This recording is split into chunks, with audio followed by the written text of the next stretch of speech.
Indiana Jones and the Great Circle. Man, what a game. One that prior to its release flew under the radar for me, where I thought, yeah, that looks cool, I'll check that out when it comes out. A little skeptical, on the fence about how it would all play out. Being someone who's played many of the older indie games, I was like, oh, I'm not sure if this is right, or if this is going to be good, or, you know, how it's going to go in first person. But over the weeks that followed from its release, I've been absolutely obsessed with this game, and I can absolutely tell you with certainty that The Great Circle is in every way an iconic Indiana Jones experience. I remember falling in love with Indiana Jones and the Emperor's Tomb back in the day. It was an indie experience that would have you traveling to many different locations, solving puzzles and brawling with Nazis. Indiana Jones and the Great Circle feels like an evolution, a modern day Indiana Jones game that throws me back to that time when I was a kid feeling that sense of wonder playing through the Emperor's Tomb. Whether it was contemplating where our favorite whip-cracking archaeologist would be traveling to next, or whether it was the mystery that we'd be uncovering into the windows of the past. Machine Games have absolutely nailed this game, from the environments you explore, the approach to stealth,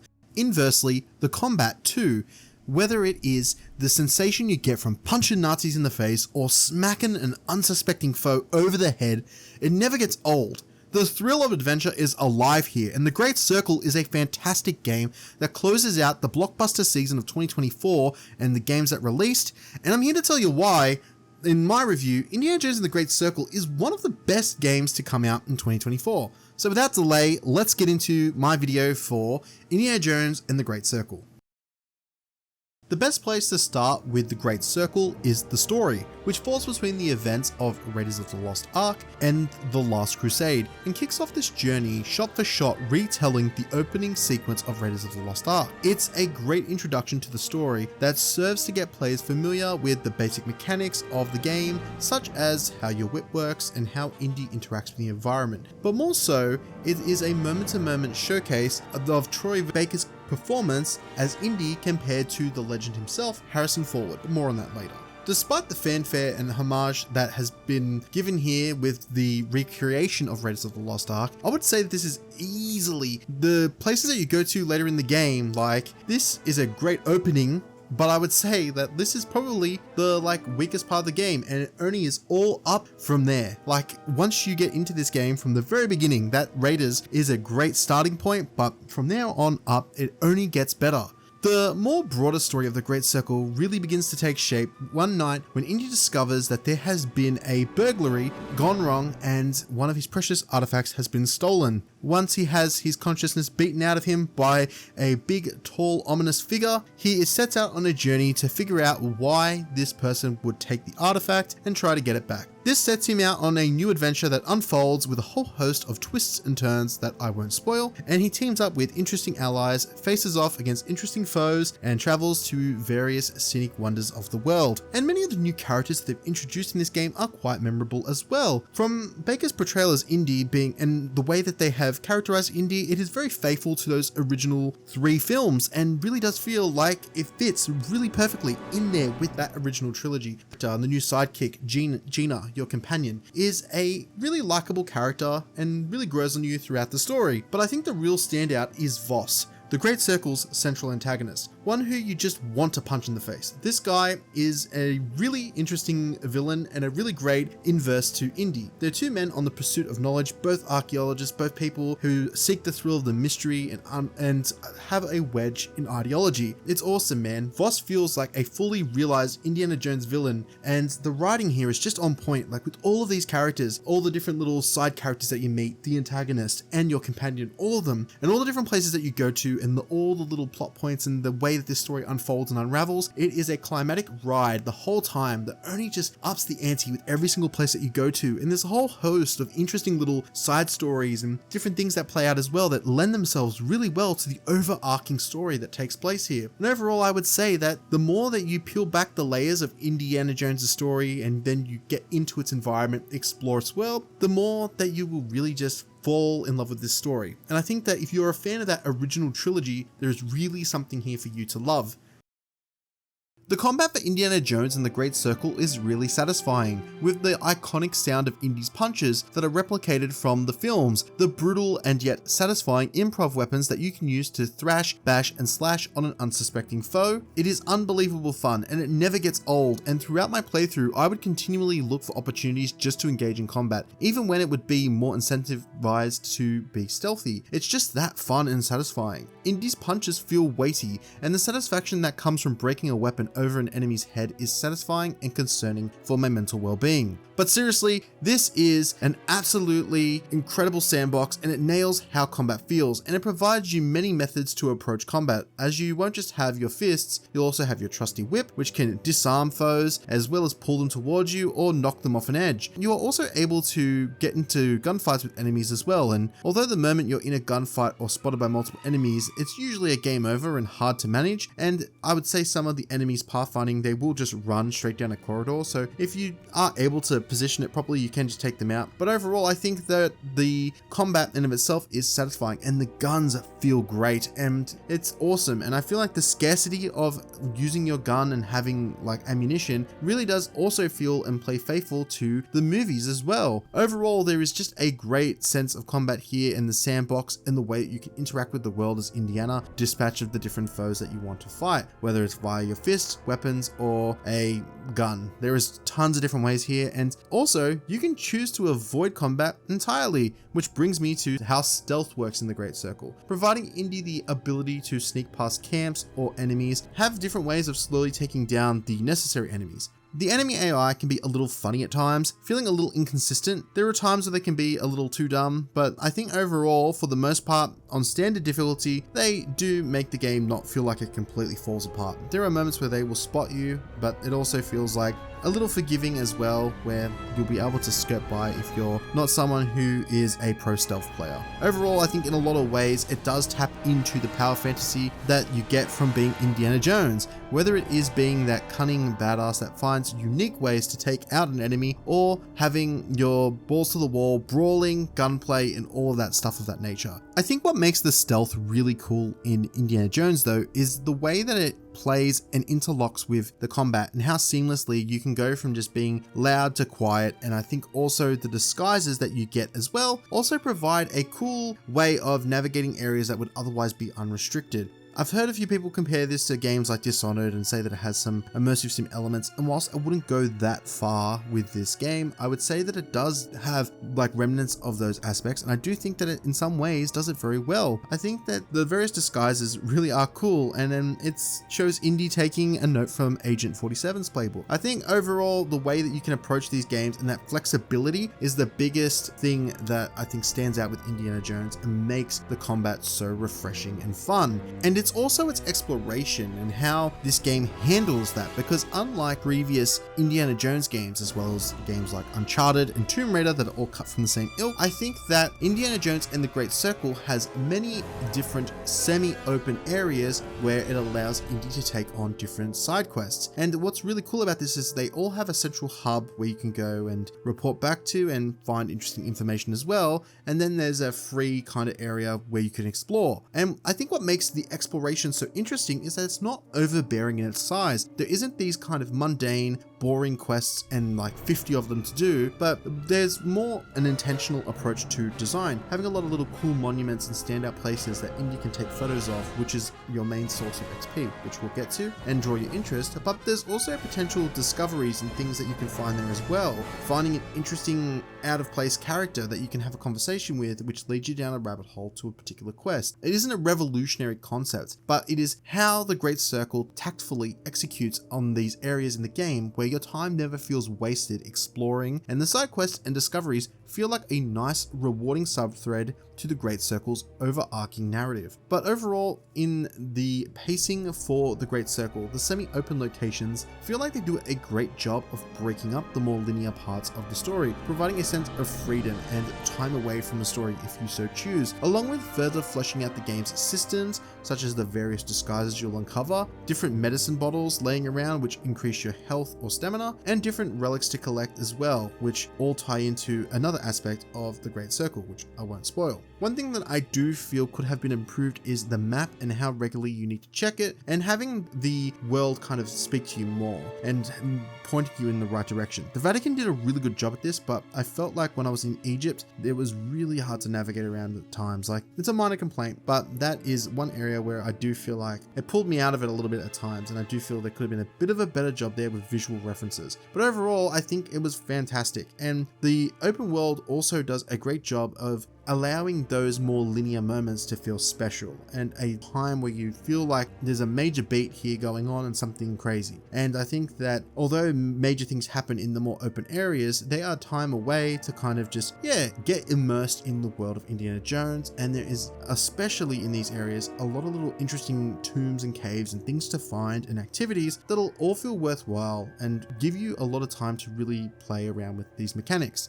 And last but not least, there's one thing I really want to touch on, which is one of the major components and things that you'll be partaking in this game throughout your playthrough, and that is solving different puzzles. And overall, I think that the way that the puzzles are integrated into this game are quite solid, mostly feeling like they strike a good balance of not feeling too sophisticated that they'll turn off someone from continuing if they're not someone who's like really into solving puzzles. But on the flip side of that, they're not so simple that they're insequential or redundant. They're not like close your eyes, now open them, and the puzzle is solved. There is a tightrope that is often walked when creating puzzles in a video game, and I feel like the Great Circle and Machine Games have done a great job at creating different puzzles, and I can say that they feel varied in their design and interesting and pretty comprehensive. One minor point that I'd like to add as well is that I like that in this game, they don't have that NPC yelling out every second the solution to the puzzle, like, hey, I think you need to pull that lever as soon as you like start the puzzle. Nice touch. Thank you, Machine Games. Thank you.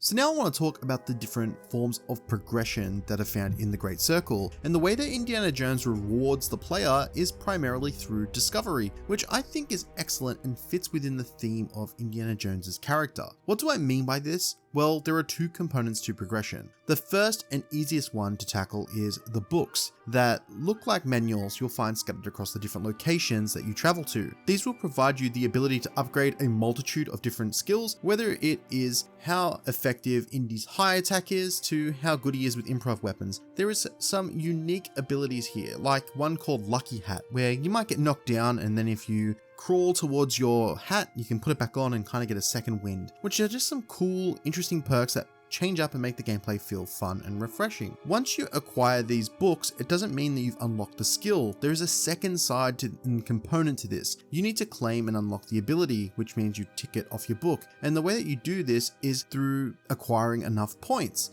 And you'll notice throughout my footage that there's different little points that are accumulating for different things I do in the world, which is what lends itself to making exploration fun, because you're given a camera early on in the game and you can take pictures of different sites of interest, read different notes, and it makes engaging with the world and partaking in the different side material reward the player with points required to unlock new abilities, rewarding the exploration in a way that I think is fun, because I think a lot of the time people can just gloss past things like notes, side puzzles, and even just different monuments in the world, and I think that having this feed into the progression in a way that's not too obnoxious or hard to do is really fun, and it makes you want to look around for these little detours, whether it's looking for a new book to acquire a new ability or just accumulating new points to unlock new abilities. All that aside, I do think the exploration in of itself is fun, but I think that the way it handles these points, books, and progression feeds really well into that exploration system. On top of that, I think it is just fantastic that you don't acquire points purely from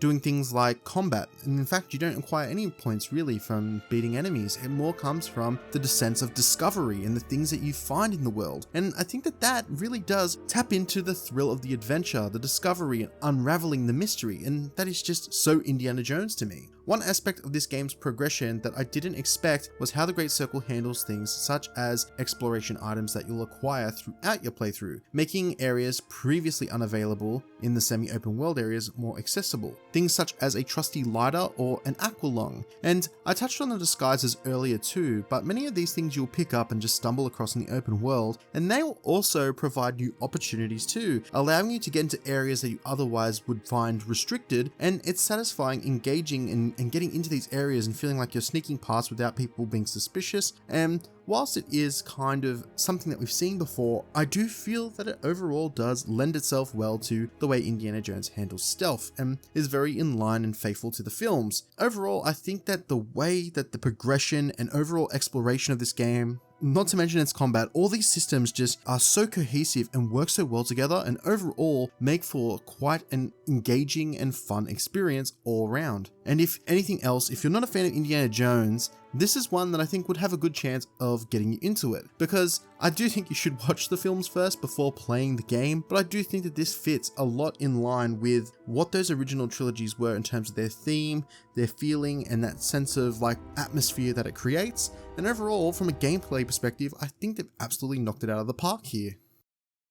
Now I would like to talk about the visual, sound, and performance for Indiana Jones and the Great Circle. And I want to start by saying this game looks beautiful. It's gorgeous. The use of ray tracing in this game is absolutely fantastic. The lighting, when you'll see it alone in that Raiders in the Lost Ark section where you see this light shine through, it brings this whole world to life. Like there's so many little things that they use, and the way they use the lighting in this game is fantastic, but also just the way that this game looks, its vegetation, its use of different environments, and the way that it handles the new modern technology is just fantastic. But I think there is something much larger that can be said, and it's these contemporary environments are just brimming with life, detail, and flair, and they are a real mirror into the window of the game's locations, and it feels like something out of those movies and that period piece. And it really does feel finely detailed, and I think one thing that I really do like about this game is just the different types of locations that it will take you to and lay host to for its story beats. One moment you'll be in a city-like area where you're going through different buildings and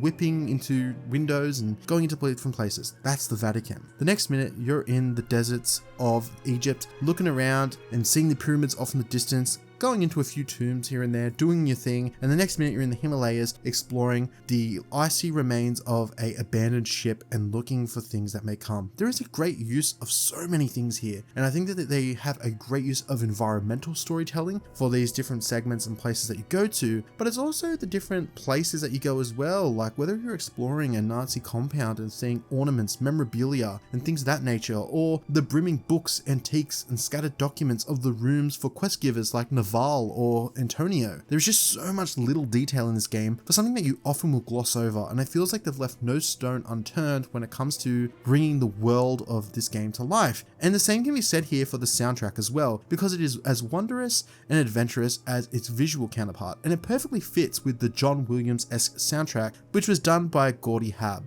It's excellently crafted, and you'd think Williams had done it himself with how well and on point it fits into each scene, set piece, location, or moment. It's on point and barely, if ever, misses. Speaking of feeling like the real thing, Troy Baker's performance as Indiana Jones is absolutely top notch, and within moments you'll forget that this is not Harrison Ford, and it's a damn good performance. On top of that, the sound effects used for Indy's fists or the iconic whip crack, it's like all the iconic mirrors of sound effects and things that are found in the film here. You can tell the people who made this are really big fans of the films, and it makes the Great Circle feel like another grand Indy adventure, and I think it's a lot of these little things that make it blend perfectly within the time and world of that trilogy and makes it slot its way into that original trilogy feeling like it belongs there. And overall, I think that is one of the best things and one of the biggest compliments you can give the Great Circle. Indiana Jones and the Great Circle is a fantastic experience, one that taps into the feeling of what it must be like being Indiana Jones on one of his various escapades across the world. It in every way accentuates what we love about Indiana Jones and the series on a whole. It tells a story that feels fitting and charming, that would feel right at home being released during that golden age of Indiana films in the 80s. The semi-open worlds are tweaked to offer up enough content to provide an interesting backdrop to the world and broader narrative, whilst not making themselves like optional content that is redundant or something that feels very repetitive and monotonous. There are interesting quests here that all feed back into servicing and fleshing out that broader narrative of the Great Circle. And the story of the Great Circle itself is fantastic. It is an incredible game, full of love, charm, and it is an interesting adventure that keeps you engaged all the way up until its final moments, with lovable characters, interesting stories, and overall just a great time. Like I felt like this game was a ton of fun, and I feel like Troy Baker's performance as Indiana Jones was exceptional, and I feel like if we ever get a sequel, you gotta get him back on board for playing Indiana again. It was incredible, man. And I think overall, like, Gina was a great sidekick. I think like the characters that you meet in each zone are very interesting, and I don't know if we'll be able to top the villains of Voss, but the writing team sure has proven that they have the chops and they get Indiana Jones. This is an incredible accomplishment for Machine Games, and it is a fantastic video game to close out the year that was 2024. It's one that may have missed the cutoff to receive any Game of the Year awards, but it's one that we will be talking about for years, and that's in gaming memory. As you can see from my recent top 10 games of the year, it made the cut for my list, and whether or not you're on Game Pass, PC, or you're waiting for the PS5 release, Indiana Jones and the Great Circle is a video game that I thoroughly enjoyed, and I highly recommend you check out at some point. It is an incredible experience, and I highly doubt you will be disappointed.